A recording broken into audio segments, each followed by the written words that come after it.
Hi, I'm Adam Export. I play bass in Archie Powell The Exports from Chicago, Illinois.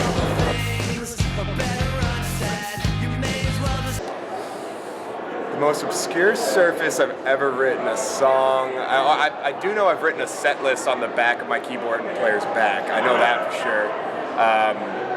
Song-wise, I bet you that no one would want to admit it, but probably while on the porcelain throne.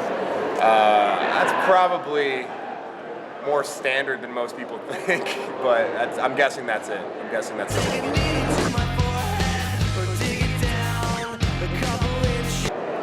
The writers who inspire me, my favorite poet is always E.E. Cummings. I was an English major in school, so I have a lot of T.S. Eliot, and I actually really like Edgar Allan Poe a lot too. That's as far as novelists go. I really also like Bukowski.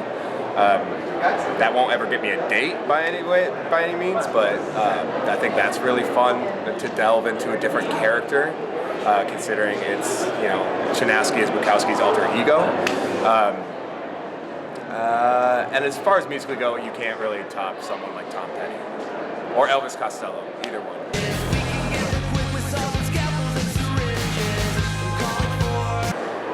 I keep copies of old stuff. I used to do this thing when I got rid of all of my clutter in my life. I did the things like, I call it a junk box, even though it's supposedly not junk, where it's like, high school love letters or like, tickets from shows, and you have to, for 1 year, you have to do it in one shoebox. So I bet you somewhere I have a high school shoebox full of, neatly folded letters and tickets and journals, and I use a lot of little pads, like, yay big. I bet you there's one at least a decade old in either mine or my parents' closet, somewhere around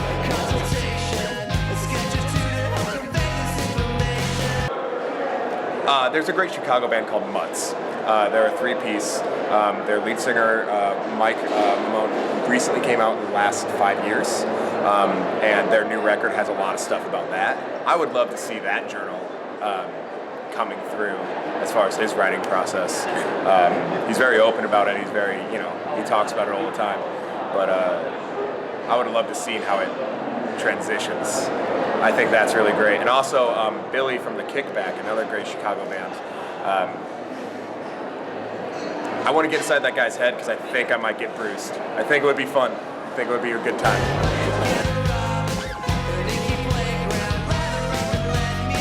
You know what, the thing is that about writing is that you're going to look back in 10 years and you're going to look back if you still have the stuff that you wrote and you're going to go, what the fuck was I thinking? That is awful, whatever. But the thing is that if you don't write it down, you'll never know. Like, you have to. It's like a catharsis. You have to write it out. You have to figure it out. And sometimes it's going to suck. And then sometimes you're going to feel not inspired. But sometimes if it starts to suck and you're not inspired and you don't care and you work through it anyway, something better comes out on the end. Writer's block is a tough thing, and like, inspiration isn't always going to be there. So if I had any advice for that, is just sometimes you're going to have to work on it, you're going to hate it, but then you have to finish it. And if you finish it and you still hate it, that's fine. At least you finished it.